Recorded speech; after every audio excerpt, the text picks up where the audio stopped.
नमस्कार दोस्तों, शिव प्रसाद सफरनामा में आपका स्वागत है। आज हम बात करेंगे डॉक्टर अंबेडकर कौन थे। डॉक्टर अंबेडकर कौन थे तो पांचवें भाग में आपके साथ मैं जुड़ गया हूं।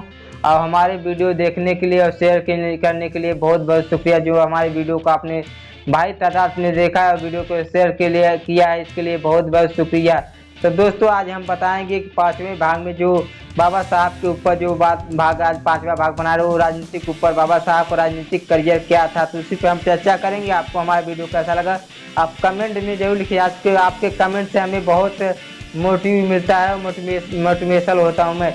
मुझे मोटिव करने का आपके पास बहुत बड़ा हथियार। आप कमेंट करें, आपके लिए अच्छे अच्छे वीडियो में बनाता रहूँगा दोस्तों। तो आपको बताते हैं बाबा साहब को राजनीतिक करियर जो था 1926 से लेकर 1956 का था। तो बाबा साहब का 6 दिसंबर 1956 का देहांत हो गया था। तो बाबा साहब के बारे में हम बताते हैं कि राजनीतिक करियर उनका क्या था। तो बाबा साहब भीमराव अम्बेडकर का राजनीतिक करियर 1926 से शुरू हुआ था। 1926 से शुरू होकर 1956 तक वो राजनीतिक क्षेत्र में विभिन्न पदों पर रहे और कई पदों पर उन्होंने काम किया था। तो दिसंबर 1926 में बॉम्बे के गवर्नर ने उन्हें बॉम्बे विधानसभा परिषद के सदस्य के रूप में नामित किया था।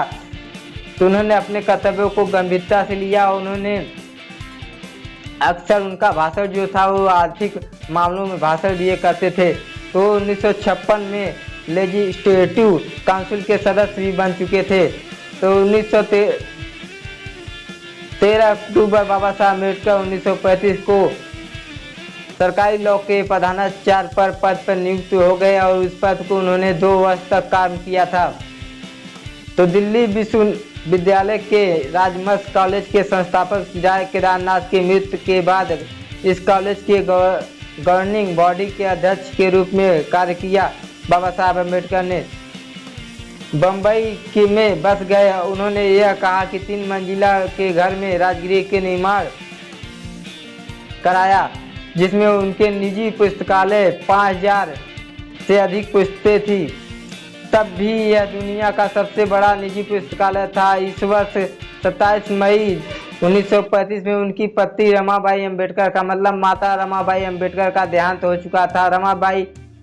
माता रमाबाई की मृत्यु के पहले तीर्थयात्रा के पंढरपुर जाना चाहती थी, पर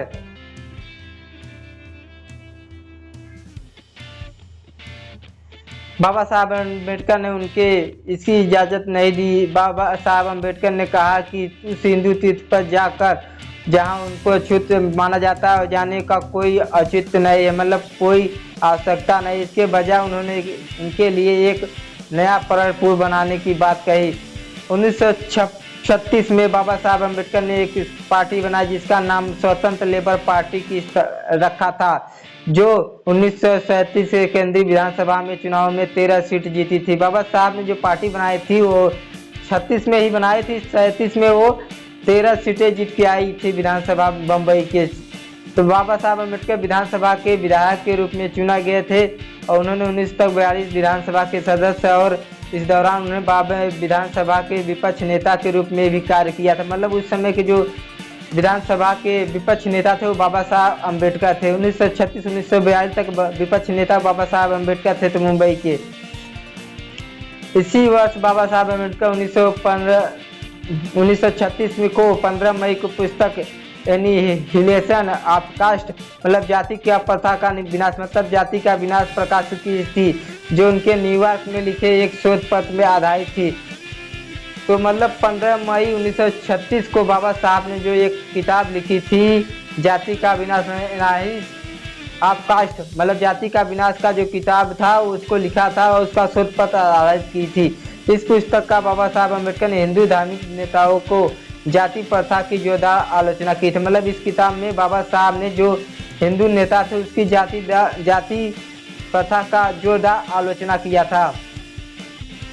तो उन्होंने अछूते समुदायों के लोगों को गांधी द्वारा रचित शब्द हरिजन पुकारने के कांग्रेस के फैसले कड़ी निंदा की थी। जो अब भी देखेंगे कहीं गांव देहात है वहाँ भी जो एससी कास्ट कहें शेड्यूल कास्ट मतलब अनुसूचित जाति को उनको हरिजन शब्द से पुकारा जाता है। उस समय बाबा साहब ने इस गांधी का जो शब्द था इसका कड़ा निंदा मतलब कड़ा विरोध किया था। तो दोस्तों तो उस समय जो गांधी शब्द है वो हरिजन शब्द है वो गांधी का दिया गया है। तो आप इसको जान लीजिए दोस्तों कि हरिजन शब्द किसने दिया था? शेड्यूल कास्ट मतलब अनुसूचित जात को हरिजन शब्द जो दिया था वो गांधी ने दिया था। तो बाद में बाबा साहब अम्बेडकर ने 1955 में BBC साक्षात्कार उन्होंने गांधी को उनके गुजराती भाषा में एक पत्रों पर जाति व्यवस्था समर्थन करना तथा उनकी भाषाओं को पाती पत्रों पर जाति व्यवस्था का विरोध करने का आरोप लगाया।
बाबा साहब ने all India schedule caste federation एक सामाजिक संगठन का भी गठन किया था। तो स्थापना दलित समुदाय अधिकारों के लिए अभियान चलाने के लिए 1942 में बाबा साहब द्वारा की गई।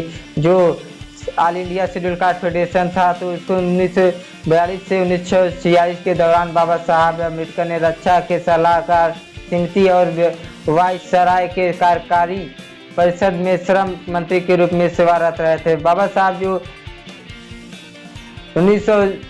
अम्बेडकर जो थे 1942 से 1946 के दौरान सलाहकार समिति वायसराय के कार्यकारी परिषद मंत्री के रूप में सेवा काम कर रहे थे। बाबा साहब अम्बेडकर भारत की आज़ादी की लड़ाई में सक्रिय रूप हिस्सा लिया था।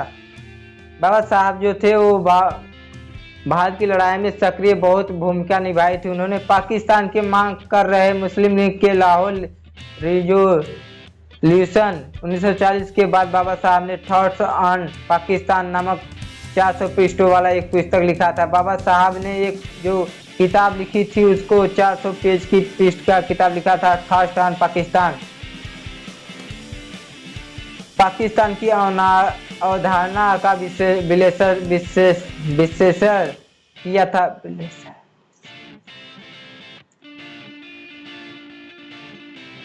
पाकिस्तान का विश्लेषण किया था। उसमें उन्होंने मुस्लिम लीग की मुसलमानों को के लिए एक अलग देश की पाकिस्तान की मांग की आलोचना की थी।